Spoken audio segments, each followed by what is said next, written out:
मकसद के लिए हम आए हैं, आप अच्छी तरीके से समझते हैं। आपके यहाँ पर उपचुनाव चल रहा है और जो देश के हालात है, देश के खुदाओं की ये घोर निगाही है।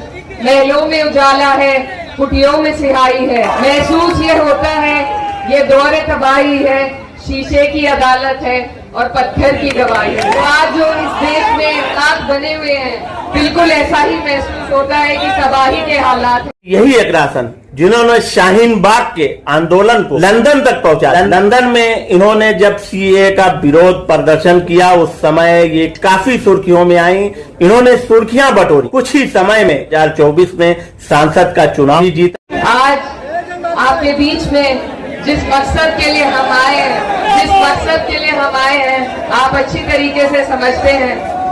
आपके यहाँ पर उपचुनाव चल रहा है और जो देश के हालात हैं वो मैं दो पंक्तियों के साथ आपके बीच में रखना चाहती हूँ कि सूरज के खुदाओं की ये घोर निगाही है, सूरज के खुदाओं की ये घोर निगाही है।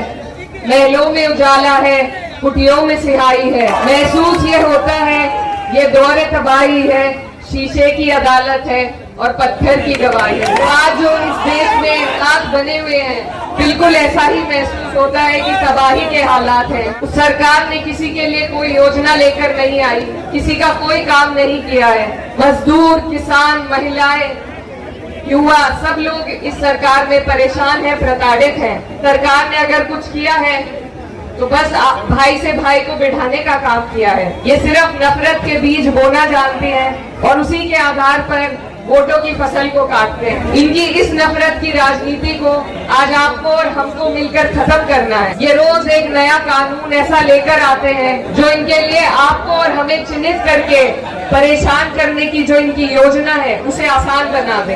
अभी सबसे हाल फिलहाल में जो ये वक्फ का बिल लेकर आए हैं, ये हमसे हमारे अधिकारों को छीनना चाहते हैं। धीरे धीरे कर एक एक योजना ऐसी ला रहे हैं कि आप और हम बेबस हो जाएं, लाचार हो जाएं।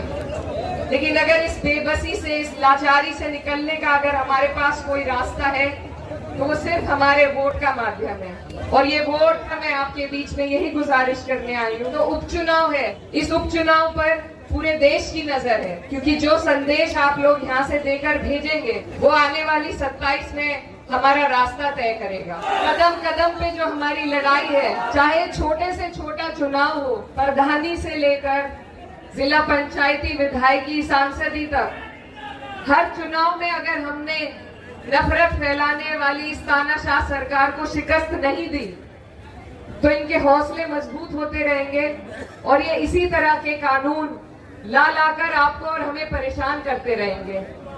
तो आज जब हमें मौका मिलता है अपने वजूद को बचाने का, अपने आने वाले मुस्तकबिल के बारे में सोचने का, तो इसमें मेरी आपसे यही गुजारिश है कि आप लोग एकजुट होकर और ज्यादा से ज्यादा वोट परसेंटेज कर वोट दें, क्योंकि आज ये ताकत आपके पास है, कल को इनका कुछ पता नहीं, ये आगे इस भी ताकत को हमसे न छीन ले।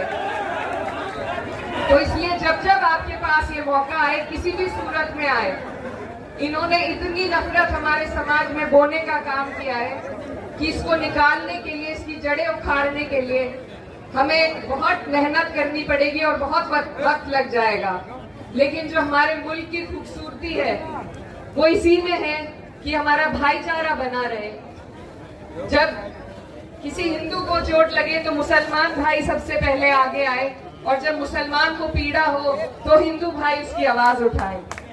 यही हमारे मुल्क की खूबसूरती है। ये मुख्य धारा में हमारे प्रदेश की पार्टी है, विपक्ष में, और आगे आने वाले 27 में ये आपका ट्रेलर है, पिक्चर आप लोग 27 में दिखाएंगे। लेकिन आपसे मेरी ये गुजारिश है कि हमारा जो पीडीए का नारा है, इसमें यहाँ पर बहुत से जो हमारा को हमें संजोकर चलना है, इनकी बांटने की राजनीति में नहीं आना है।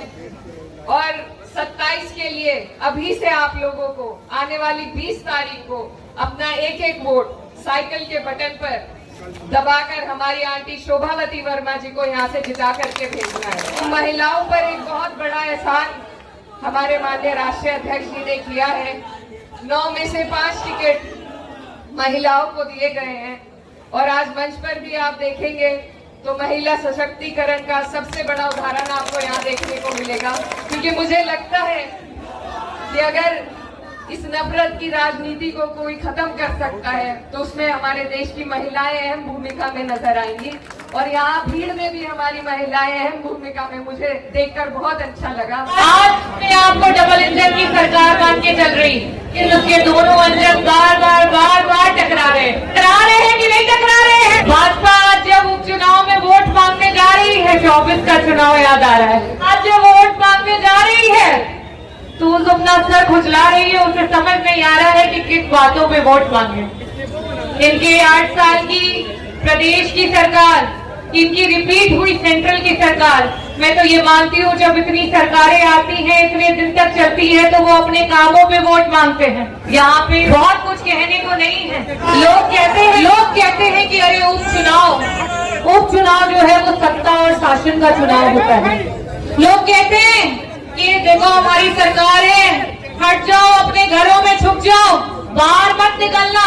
और समाजवादी पार्टी राष्ट्रीय अध्यक्ष श्री अखिलेश यादव जी का आभार व्यक्त करना चाहूंगी कि उन्होंने जिस तरीके से महिलाओं को टिकट देते हुए 2024 के चुनाव में और साथ ही साथ उपचुनाव में महिलाओं को सशक्त करने का काम किया है, ये वाकई ये दर्शाता है कि अगर आज चाहे वो पिछड़ा हो, दलित हो, अल्पसंख्यक हो, आदिवासी समाज हो, उनके लिए अगर कोई लड़ाई लड़ रहा है तो वो समाजवादी पार्टी लड़ रही है। तो मैं आप सबसे ये पूछना चाहती हूँ कि आप सबने मन बना लिया है 20 तारीख को कौन सा बटन दबाने जा रहे हैं? अरे हमारी शोभावती वर्मा जी को जिताने के लिए कौन सा बटन दबाने जा रहे हैं? हमारे युवाओं के शान को और आगे बढ़ाने के लिए कौन सा बटन दबाने जा रहे हैं? हमारी महिलाओं के इज्जत सम्मान के लिए कौन सा बटन दबाने जा रहे हैं?